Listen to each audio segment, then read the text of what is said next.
여러분 안녕하십니까, 김용회입니다. 원앙생가는 중요한 향가라고 했습니다. 원앙생가는 저에게 있어서 향가의 비밀로 들어가는 문을 열어주었던 향가입니다. 만일에 원앙생가가 없었다면 향가를 풀 수 없었을지도 모릅니다. 원앙생가는 작품 그 자체로도 중요하고 향가 연구사에 있어서도 매우 중요한 향가라고 하겠습니다.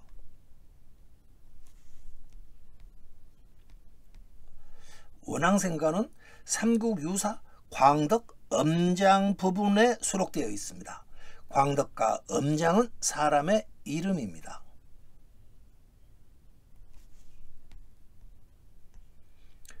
김용회TV는 향가로서 우리 역사의 진실을 추적하고자 하는 TV입니다. 금년 상반기의 중점은 신라향가에 두고자 합니다. 왜냐? 오는 5월 신라향가 모든 향가를 완독해서 한 편의 논문으로 발표하기로 하였습니다. 성실히 노력해서 좋은 해독이 나오도록 노력하겠습니다.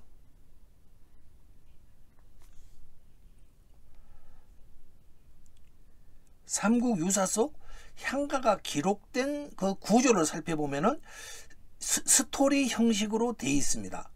그리고 스토리 속에 향가가 들어있는 모양새입니다. 광덕 엄장 이야기도 에피소드와 향가로 되어 있습니다. 이 붉은색 원을 보시죠. 오른쪽 원은 어떠한 이 광덕과 엄장에 대한 내용, 그 이야기이고, 왼쪽 부분은 그 이야기에 곁들여져 있는 향가입니다. 이런 구조로 보아서 에피소드와 향가의 내용은 서로가 밀접한 관계를 가지고 있을 것입니다. 즉, 향가가 풀이된 내용은 에피소드와 일치해야 한다는 뜻입니다. 향가를 풀어봤더니 그 풀이된 내용이 에피소드와 무관하거나 내용이 서로가 충돌한다면은 향가가 잘못 풀렸다고 보아야 할 것입니다.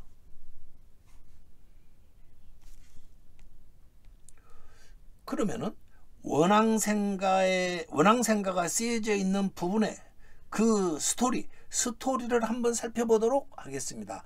이 스토리가 매우 중요한 게, 이 스토리를 알아야만이 그 향가 속으로 향가를 알 수가 있게 되는 것입니다.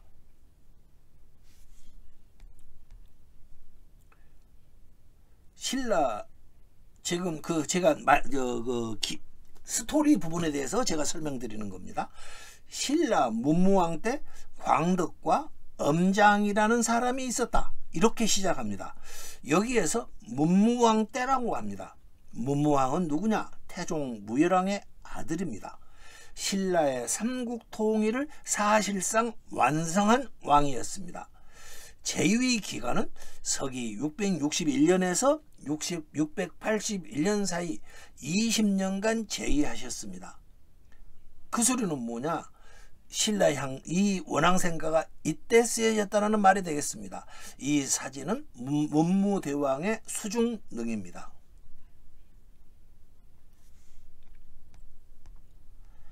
그러면은 배경 기록에 쓰여져 있는 에피소드의 첫머리의 내용으로 보아서 원앙생가는 삼국의 통일전쟁이 한창 진행되던 시기에 만들어진 향가입니다. 서기 660년 백제가 멸망했고, 668년 고구려가 멸망했고, 676년에는 신라가 당나라와 전쟁을 벌여서 한반도에서 축출해버리고 문무왕 때 삼국 통일을 완수한 것입니다. 그런데 원앙생가 내용을 보면은 어찌하든 죽음에 직면한 중생들의 이야기가 나오고 있습니다. 통일전쟁에서 무차별적으로 죽음으로 고통받고 있던 그 시대, 죽음이 멀리 있지 아니하고 바로 옆에 있던 시대, 그러한 시대의 노래인 것입니다. 그래서인지 죽음을 소재로 하고 있는 향가였습니다.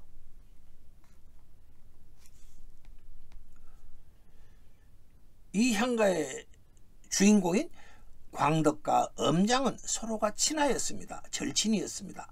둘이는 밤낮으로 약속했습니다. 먼저 극락으로 가는 사람은 반드시 서로에게 알려주기로 하자. 여기에서 보아주십시오. 극락으로 가는 사람은 뭐냐? 죽어서 저승으로 간다는 뜻 아니겠습니까? 여기에서 우리의 전통신앙은 뭐냐? 사람이 죽어서 극락으로 가는 게 아니고 사람은 죽으면 저승으로 간다라는 내세관을 가졌던 민족입니다. 그러했던 내세관이 극락으로 간다라는 불교적 내세관으로 바뀌어 있습니다. 내세관이 변화하고 있는 것입니다.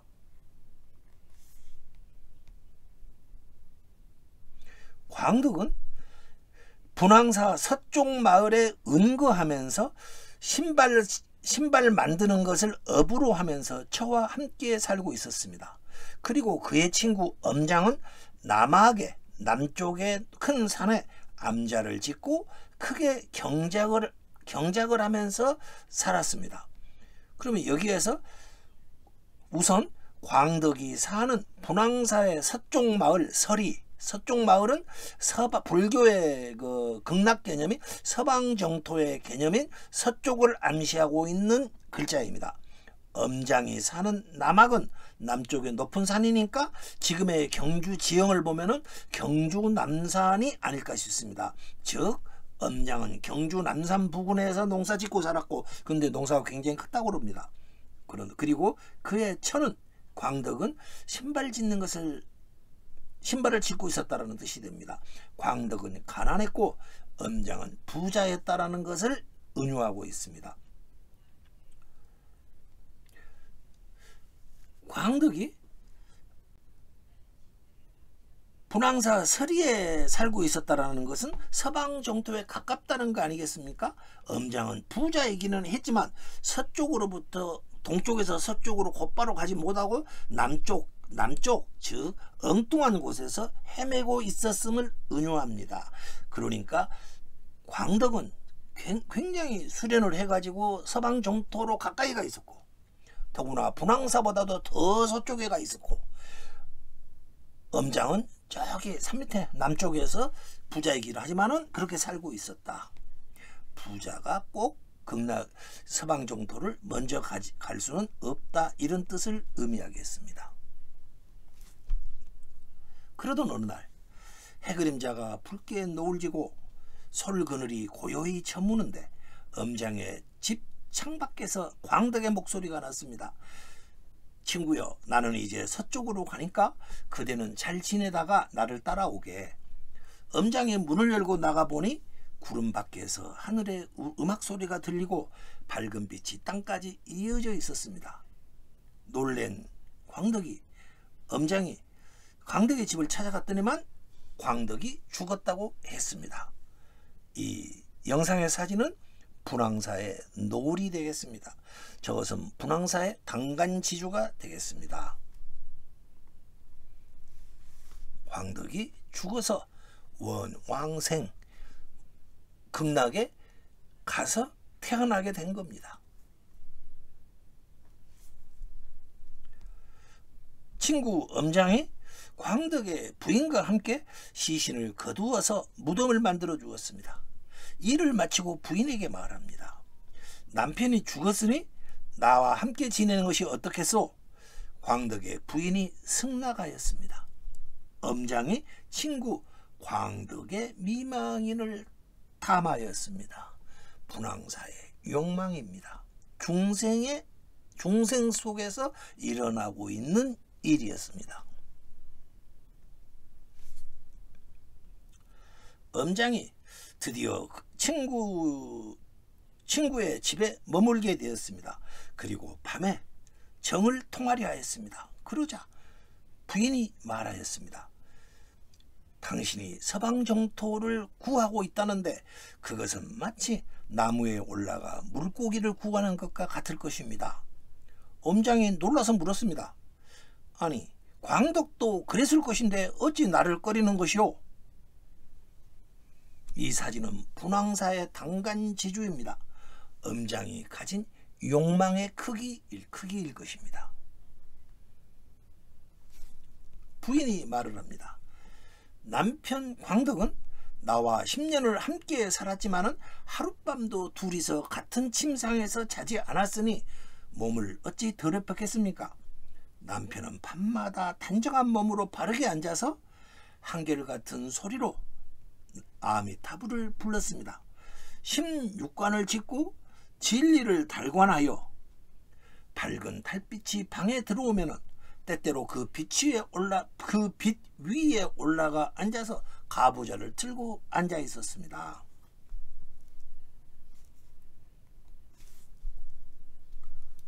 (10년) 동안 결혼생활 중에 부부관계가 전혀 없었다고 합니다. 그 당시 수도 생활에서 부부관계를 금하고 있었음을 알 수 있습니다. 남녀관계를 더러운 짓이라고 하고 있습니다. 그런데 여기에서 광덕은 16관법이라는 것을 했다고 했습니다. 그러면 이것은 뭔가 수도하는 16가지의 방법을 말하고 있는 것을 알 수 있습니다.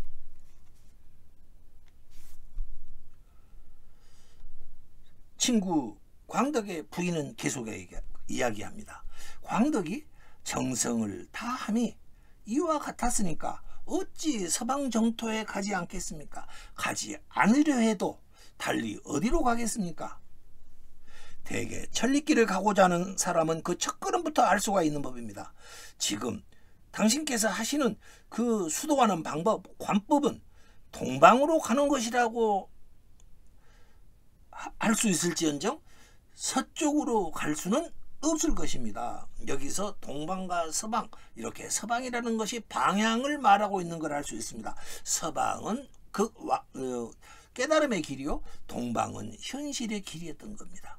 동방과 서방은 반대의 개념입니다. 여자를 탐하는 것이 바로 동방이었습니다. 그런데 엄장은 남쪽의 큰 산에 산다고 했습니다.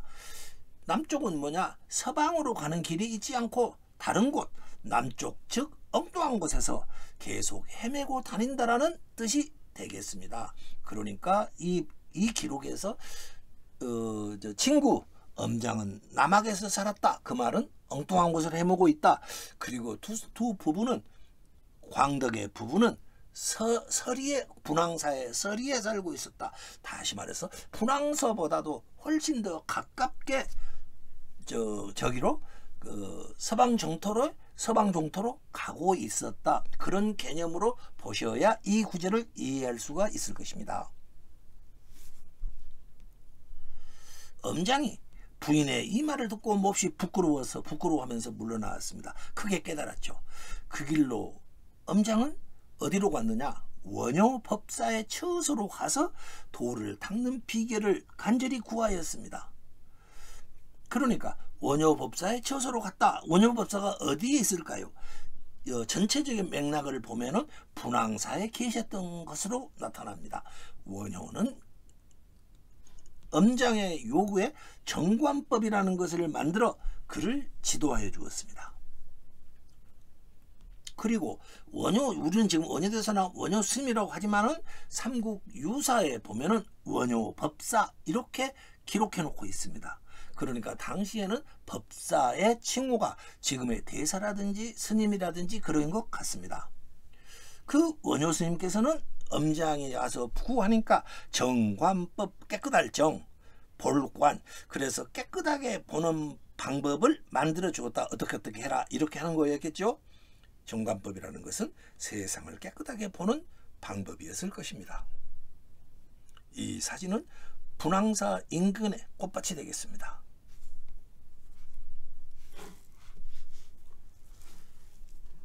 엄장은 자기 몸을 깨끗이 하고 잘못을 뉘우쳐서 스스로 꾸짖고 한결같은 뜻으로 이 관법을 닦았습니다. 그리하여 엄장 역시 서방정토로 갈 수가 있었습니다. 정관법이란 어디에 있느냐? 원효법사의 본전과 해동 고승전에 있다. 이렇게 삼국유사는 기록해 놓고 있습니다. 그 원효법사의 본전, 그러니까 우리로 말하면은 그 본기록, 그 본전은 삼국유사가 쓰여지던 고려 말기까지 전해오고 있었다라는 것을 우리는 알 수 있을 것입니다. 왜? 우리가 이런 스님께서 오녀법사 본전에 쓰여 있다 이렇게 말을 했지 않겠습니까?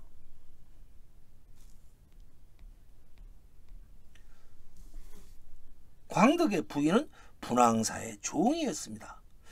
관음보살 19응신 19응신 가운데 하나였다. 19응신이란 건 무엇인가? 관음보살이 이 세상에 19가지의 모습으로 이 세상의 모습을 드러내어 있다고 합니다. 19번째 응신이란 처의 모습이라고 합니다. 그러니까 처사라는 건 뭐냐? 집에서 불도를 닦는 사람을 말하겠습니다. 그러니까 여기서 광덕이 어땠다고 그랬죠? 집에서 계속 돌을 닦았다고 했지 않습니까? 그의 부인의 모습으로 나타났다. 다시 말해서 이 분황사의 종이지만은 원래는 관음보살이었다. 이런 뜻이 되겠습니다. 광덕은 분황사 서쪽마을 서리에서 처와 함께 관음보살의 19응신인 처와 함께 살면서 불도를 닦고 있었던 것입니다. 그 다음에 이 구절 중에 덕상유가 이러한 한자가 있습니다. 여기서 이 뜻은 여기서 덕이라는 건 뭐냐? 클덕 아니겠습니까? 광덕의 덕자입니다. 그리고 상은 일찍이 상, 유가 있을 유, 노래가 있었다. 광덕에게는 일찍이 노래가 있었다. 이렇게 삼국유사 에피소드 부분 배경 기록에는 쓰여 있습니다. 여기서 말하는 그 광덕 유가 할 때 그 노래 가짜가 노래가 바로 뭔가? 원앙생가입니다. 이 구절의 뜻에 주목해야 합니다. 광덕에게 일찍이 노래가 있었다. 그렇게 말을 했지 광덕이 지었다, 이 노래를 지었다 이렇게 쓰고 있지 않다라는 것입니다. 지었다 하려면은 광덕 작가 노래 지을 짝 해서 작가 노래를 지었다 이렇게 해야 할 건데 다른 기록을 보면 그래요. 근데 여기서는 유가 있을 유 노래가 있었다 이렇게 됩니다. 그리고 또 여기에서 우리는 향가를 그냥 단순히 노래로 칭하고 있다는 것을 알 수 있습니다. 그 당시에 이렇게 참 절제된 노래, 완성된 노래라는 것은 그 당시에 향가 말고는 아마 없었던 것으로 보입니다. 그런데 여기에서 또 광덕이 분명히 원앙생가의 작가가 아닌 것입니다. 그렇다면 광덕은 이 노래를 어디서 났을까요? 광덕의 주변에 있는 사람 중에서 향가를 짓는 사람은 원효대사가 나타납니다. 원효대사는 향가를 지을 줄 알았거든요. 다음 또 제가 언제 원효대사가 지은 향가를 제가 또 하나의 향가를 보여드리겠습니다. 즉 원효대사는 향가를 지을 줄 알았으니까 이 원앙생가를 지어서 누구죠? 광덕에게 주었다. 저는 이렇게 생각합니다. 이렇게 해서 원앙생가 이야기가 끝이 나고 바로 그 배경 기록이 종료되고 그 다음에 뭐가 땅 하고 나타나느냐? 원앙생가라는 노래가 연이어 나오게 됩니다. 이것이 바로 원앙생가의 원문이라고 제가 지난번에 말씀드렸습니다. 앞에 쫙 여러 가지 그 이야기, 자기 광덕과 그 친구와 이런 이야기들이 나온 뒤에 이게 붙어 있는 것입니다. 그런데 삼국유사에는 원효대사와 관련된 또 하나의 기록이 있습니다. 지금 제가 지금까지 말씀드린 것은 삼국유사 광덕 엄장에 대한 기록입니다. 또 다른 기록은 원효 불기 이렇게 제목이 되어 있습니다. 원효는 구애받지 않는다, 얽매이지 않는다 이런 챕터가 또 하나 있습니다. 그러니까 원효대사에 대한 이야기가 두 개의 챕터로 삼국유사에는 들어있는 겁니다. 제가 이걸 풀어보니까 원래는 하나의 챕터였습니다. 그래서 길어서 그랬는지 두 개로 쪼개놨더라고요. 그러니까 원효 불기와 광덕 엄장조는 우리가 연구하거나 볼 때는 하나의 챕터로 보고 보아야 하지 않느냐, 저는 그렇게 생각합니다. 원효 불기, 원효는 얽매이지 않는다. 그 얽매이지 않으니까 뭐겠죠? 요속공주와의 관계를 지금 말하고 있는 것입니다.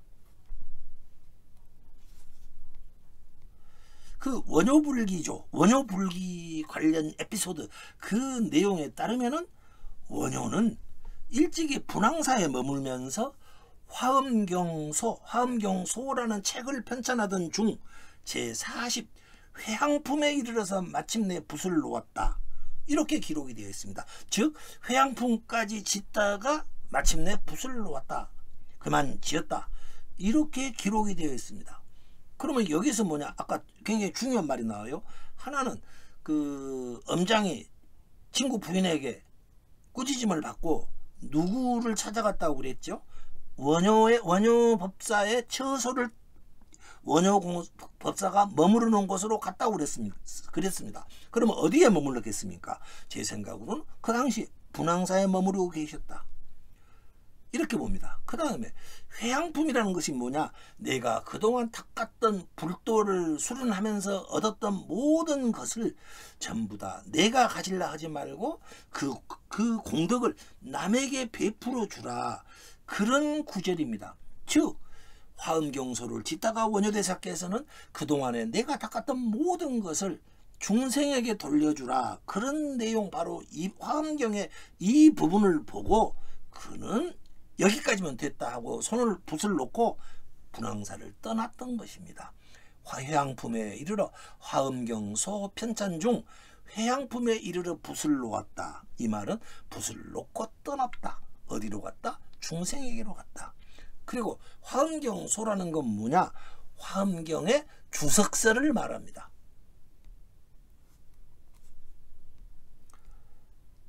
자, 원효가 여기저기 떠돌다가 분황사에 왔습니다. 그 당시에 분황사라는 걸 지금은 우리가 조그만 분황사 그 모전 석탑만 볼 게 아니라 거대한 화 사찰이었던 것입니다. 그 당시에는 선덕여왕 때 지었던 어마어마한 대화 사찰로 봐야 합니다. 거기에 머무르고 있었을 때 바로 이 원앙생가, 우리가 방금 공부한 원앙생가에 관련된 이야기가 그 주위에서 전개되고 있었습니다. 광덕이라는 사람은 신발을 만들었고, 가난한 신발을 만들었고, 광덕의 처는 분황사의 종이었습니다. 두 부부는 매우 가난한 부부였습니다. 그리고 또 엄장이 찾아와서, 원효대사를 찾아와서 정관법을 받아갔던 그런 일들이, 중생의 일이 이루어지고 있었습니다. 그리고 또 한 가지 결정적인 것, 원효대사가 분황사에서 화엄경소를 짓다가 갑자기 중도에 집필을 중단하고 그냥 어디론가 떠나버리셨던 겁니다. 바로 이것이 분황사의 노을입니다. 이 분황사의 노을을 원효대사님께서도 보셨을 것이고, 광덕의 처도, 엄장도 보았던 노을이 되겠습니다. 그리고 떠났던 원효가, 분황사를 나간 원효가 중생 속에서 나타납니다. 아까 말씀드렸죠. 삼국유사에 있는 원효불기라는 그 파트, 챕터, 그 챕터에서 기록이 되어 있습니다. 그 원효불기에 대한 스토리는 원효의 모습을, 호화 사찰에 머무르고 있다가 떠났던 원효의 모습을 다음과 같이 기록하고 있습니다. 원효는 수많은 마을을 돌아다니면서 수많은 마을에서 노래하고 춤추며 교화시키고 읊조리면서 다녔다. 중생 속에서 노래를 부르고 춤을 추었다고 합니다. 여러분, 노래 부르고 춤추는 것이 뭐죠? 향가인 것입니다. 원효가 그 속에서 노래하고 향가를 부르면서 중생을 교화시키면서 다녔다. 이런 기록이 바로 원효 불기조의 분황사를 떠난 원효의 모습을 이렇게 묘사하고 있었습니다. 그러면서 또 뭐라고 했느냐? 원효의 가난한 자와 무지몽매한 자까지도 원효의 가르침으로 모두 다 부처를 알게 되었다. 여기에서 가난한 자와 무지몽매한 자라고, 산골의 무지몽매한 자라고 했어요. 원효의 가르침으로 인해 가난한 사람들과 산골에 사는 무지몽매한 사람들까지도 모두 다 부처의 이름을 알게 되었다. 그리고 모두들 나무아미타불을 부르게 되었다. 원효의 교화는 실로 위대하다 할 것이다. 여기서 이제 보시다시피 딱 드러납니다. 가난한 사람이 누구였죠? 분황사 종의 남편 광덕, 신발을 만드는 광덕이었습니다. 미투리였겠죠. 그 당시에. 산골의 사람, 무지몽매한 사람은 누구죠? 엄장을 말합니다. 그는 비록 돈은 많아도 엄장입니다. 그러니까 모든 중생을 말하고 있는 것입니다. 이렇게 보아야 바로 삼국유사가 하나하나 풀이가 되는 것입니다. 원효대사는 분황사에서 나와 중생에게 찾아갔던 것입니다. 왕실과 귀족불교, 왕실불교, 귀족불교가 그 전까지는 신라의 불교는 왕실 귀족불교였습니다. 그 왕실 귀족불교가 대중불교가 되었다. 누구에 의해서? 원효에 의해서. 언제죠? 바로 이때. 그 역사를 써놓고 있는 것입니다. 광덕 엄장의 이야기는 상징 처리된 불교 역사의 매우 중요한 사료였던 것입니다. 신라 불교가 그야말로 대전환을 이루었다라는 역사의 원사료입니다. 그러니까 우리는 단지 이걸 스토리텔링의 형식으로 써놓고 상징 처리된 역사 사료인 것입니다. 바로 여기에 이 분황사 모전 석탑 앞에서 광덕의 처가 청소도 했을 것이고 그랬겠죠? 지금까지가 원앙생가의 기록을 풀어본 것입니다. 이 내용을 알고 우리는 드디어 원앙생가를 보아야 합니다. 배경기록과 향가인 원앙생가의 내용은 서로 일치해야 할 것입니다. 그러니 왼쪽에 있는 빨간색 원 안에 이 작품을 풀어보면은 바로 지금까지 말하는 내용이 이 속에 녹아 있어야 합니다. 이 둘은 밀접한 관계를 가져야 합니다. 그런데 지금까지 향가를 연구한 분들은 뭐냐? 이 향가를 못 푸니까 이상하게 풀어놓으니까 향가의 그 아까 말하는 이 스토리하고 전혀 좀 이상하거나 잘 맥락이 안 맞거나 막 그런 내용이 나와요. 그러니 어떻게 된다? 그리고 심지어는 이렇게까지 말합니다. 이 둘 사이에는 관계가 없다. 관계가 없기는 왜 없겠습니까? 상식적으로 보아서 관계가 밀접한 관계가 있을 것이다. 그건 짐작하실 수 있을 것입니다. 오늘은 여기까지입니다. 다음은 드디어 원앙생가 그 구절 속으로 뛰어들어가 보겠습니다. 감사합니다.